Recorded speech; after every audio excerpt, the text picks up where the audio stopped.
Halo Sobat RBD, kembali lagi dengan mata pelajaran ekonomi. Nah, kali ini kita akan membahas mengenai soal latihan yang sering muncul di UTBK. Nah, bagaimana sih tipe-tipe soal ekonomi dalam UTBK ini? Langsung aja ya, kita lihat satu persatu. Nah, di sini soal yang pertama yaitu masalah yang paling mendasar dalam ilmu ekonomi adalah A. Memiliki harga pendapatan orang lain yang miskin. B. Mencegah terjadinya kesenjangan sosial. C. Mencegah kenaikan harga. D. Keterbatasan sumber daya dibandingkan dengan kebutuhan manusia yang tidak terbatas. Dan E. Bagaimana menjadi orang kaya. Nah, untuk menjawab soal yang pertama ini, yaitu ada kata kunci bahwa masalah yang paling mendasar. Nah, masalah yang paling dasar dalam ilmu ekonomi itu apa? Yaitu kelangkaan.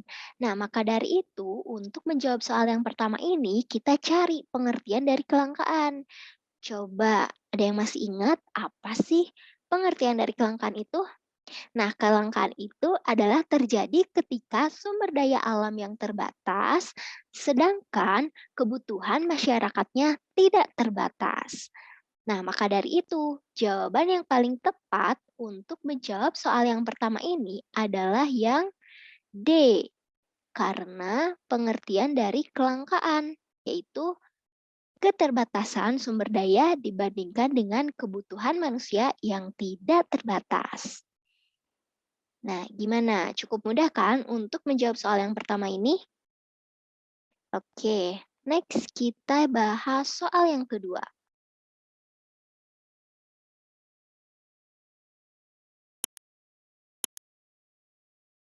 Nah, soal nomor 2 ini yaitu perusahaan memiliki fungsi biaya rata-rata sebagai berikut, yaitu AC sama dengan 350 plus 120 Ki. Nah, bagaimana fungsi biaya marginalnya? Nah, kalau dilihat dari soal ini berarti membahas tentang biaya produksi. Nah, sekarang kita fokus pada apa yang ditanyakan di dalam soal.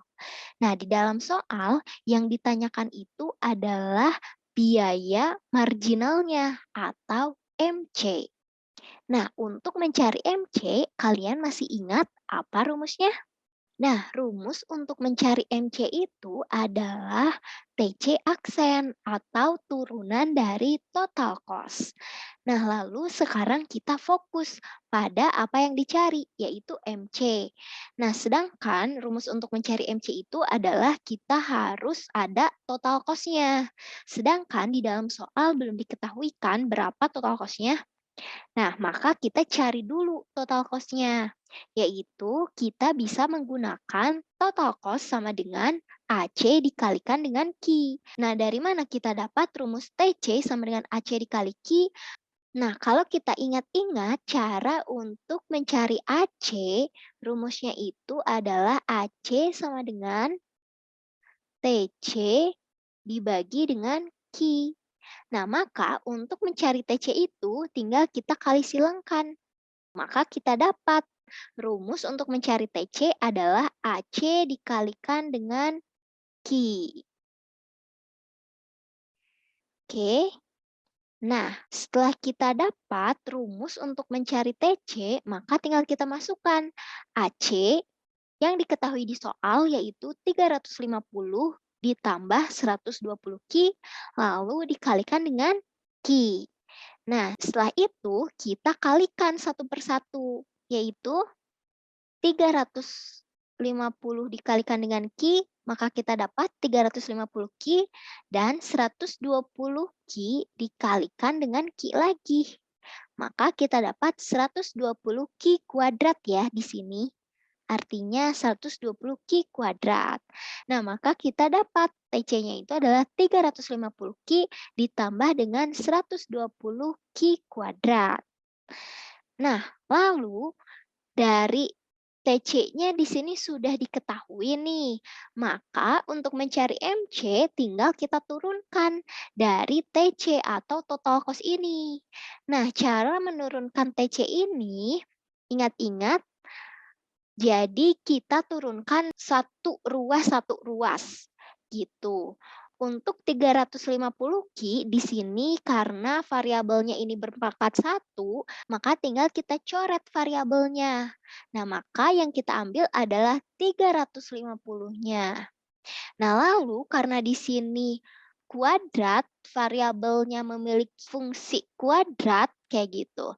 Maka tinggal kita kalikan koefisien dengan pangkat, yaitu kita dapat 420.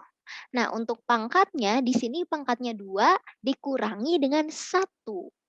Maka kita dapat pangkatnya 1. Nah, karena pangkatnya 1, maka tidak usah ditulis ya di sini pangkatnya.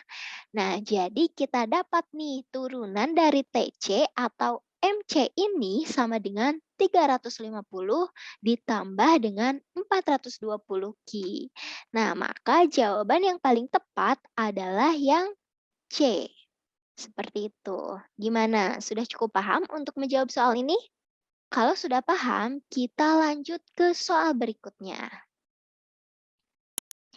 Nah, di sini beberapa kelebihan dari sistem ekonomi ini adalah sebagai berikut. Yang pertama yaitu kualitas produk meningkat karena tingginya tingkat persaingan. Yang kedua yaitu kreativitas pengusaha meningkat karena tuntutan yang harus dipenuhinya. Nah, sistem ekonomi tersebut adalah termasuk A. Sistem ekonomi kerakyatan, B. Sistem ekonomi terpimpin, C. Sistem ekonomi pasar, D. Sistem ekonomi demokratis, E. Sistem ekonomi Pancasila. Nah, sekarang kita fokus dulu pada pernyataan yang diketahui di soal. Pernyataan yang pertama yaitu tentang kualitas produk yang meningkat karena tingginya tingkat persaingan. Nah, di sini tingginya tingkat persaingan itu disebabkan karena sistem ekonomi tersebut mengikuti sistem ekonomi pasar, yaitu yang memang sistem ekonominya tidak diatur oleh pemerintah. Jadi hanya dikelola oleh perusahaan swasta. Nah, lalu untuk soal yang kedua yaitu kreativitas pengusaha akan meningkat karena tuntutan yang harus dipenuhinya. Nah, kreativitas pengusaha ini adalah salah satu bentuk kelebihan dari sistem ekonomi pasar juga karena tidak diatur oleh pemerintah kreativitas masyarakatnya. Jadi setiap pengusaha itu harus diasah kreativitasnya gitu agar bisa bersaing tadi dengan para pengusaha lainnya. Nah, maka sistem ekonomi dalam soal nomor 3 ini termasuk ke dalam sistem ekonomi pasar. Nah, apabila kita lihat dalam pembahasannya, poin-poin yang diketahui di dalam soal ini termasuk ke dalam kebaikan dari sistem ekonomi pasar. Nah, karena sistem ekonomi pasar ini tidak diatur oleh pemerintah dan sistem ekonomi pasar ini dikelola hanya kepada masyarakatnya itu sendiri gitu. Jadi masyarakat terdapat kebebasan dalam mengelola sistem ekonominya. Nah, maka dari itu, kebaikan-kebaikan dari sistem ekonomi pasar ini, yang pertama yaitu adanya persaingan yang mendorong masing-masing individu berusaha untuk maju dan bertindak secara efisien. Lalu yang kedua yaitu masing-masing orang bebas untuk memilih pekerjaan yang dia sukai sesuai dengan bakatnya. Lalu yang ketiga yaitu produksi didasarkan atas kebutuhan masyarakat. Dan yang keempat, adanya persaingan bebas, sehingga produsen akan cenderung meningkatkan kualitas hasil produksinya. Nah, poin 4 ini sesuai dengan ketentuan yang ada di soal di poin pertama. Lalu, kebaikan yang selanjutnya yaitu kemungkinan pendapatan dapat ditingkatkan melalui usaha untuk memaksimalkan keuntungan. Nah, lalu yang keenam yaitu pengembangan usaha yang dilakukan produsen dalam memaksimalkan keuntungan memungkinkan dapat menyerap tenaga kerja yang lebih banyak. Nah, jadi untuk soal nomor 3 ini, jawaban yang paling tepat adalah yang C. Oke, next untuk soal selanjutnya. Berikut ini adalah ciri-ciri dari kurva indiferen, kecuali A. Kurva yang berada di sebelah kanan atas menunjukkan tingkat kepuasan yang tinggi. B. Tidak saling berpotongan. C. Meningkatkan tingkat kepuasan yang sama dari mengkonsumsi satu barang tertentu. D. Cembung ke arah titik origin atau nol. Dan E. Menurun dari kiri atas ke kanan bawah. Nah, sebelum kita menjawab soal yang ini, kalian udah tahu belum apa sih kurva indiferen itu? Ya, jadi kurva indiferen itu adalah kurva yang menunjukkan dua kombinasi barang dengan tingkat kepuasannya yang sama. Nah, ciri-ciri dari kurva indiferen ini yang pertama yaitu tidak saling berpotongan. Nah, jadi ketika kita hubungkan kurva U1, U2, dan U3 ini, apabila kita teruskan garisnya, maka setiap kurva ini tidak akan saling berpotongan. Nah, lalu ciri yang kedua yaitu kurva yang berada di sebelah kanan atas menunjukkan tingkat kepuasannya yang lebih tinggi. Nah, berarti kurva U3 ini menunjukkan tingkat kepuasannya yang lebih tinggi. Nah, lalu yang ketiga yaitu cembung ke arah titik origin atau titik nol. Nah, jadi pada kurva indiferen ini kecembungannya itu cenderung berpusat ke titik nol yang ada di kurva indiferen ini. Dan yang keempat yaitu menurun dari kiri atas ke kanan bawah. Nah, jadi bentuknya itu menurun dari kiri atas ke kanan bawah. Nah, maka jawaban yang paling tepat untuk menjawab soal nomor 4 ini adalah yang C.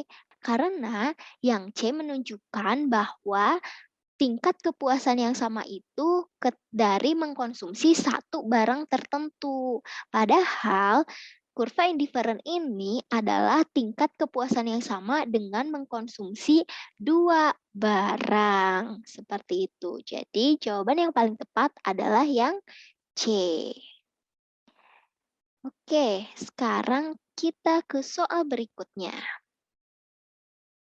Nah, soal selanjutnya yaitu diketahui fungsi permintaan yaitu QD sama dengan 40 minus 2P dan fungsi penawaran yaitu QS sama dengan 10 plus 3P. Jika harga barangnya itu sama dengan 12, maka akan terjadi kelebihan pada. Nah, untuk menjawab soal seperti ini, caranya gampang banget. Tinggal kita substitusikan harga barang yang diketahui ke dalam fungsi permintaan dan juga fungsi penawarannya. Nah, yang pertama kita substitusikan dulu ke fungsi permintaannya. Nah, fungsi permintaan yang ada di soal diketahui yaitu QD sama dengan 40 minus 2P.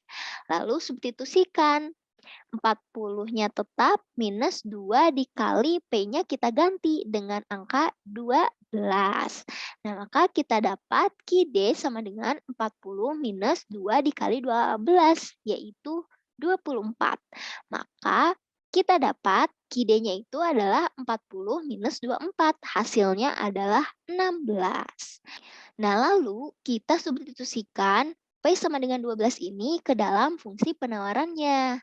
Nah, fungsi penawaran yang ada di soal itu adalah QS sama dengan 10 plus 3P. Lalu kita substitusikan 12 ke dalam P. Maka kita dapat QS sama dengan 10 plus 3 dikali 12. Lalu kita dapat QS sama dengan 10 ditambah 3 kali 12 hasilnya 36. Jadi 10 ditambah 36 hasilnya 46.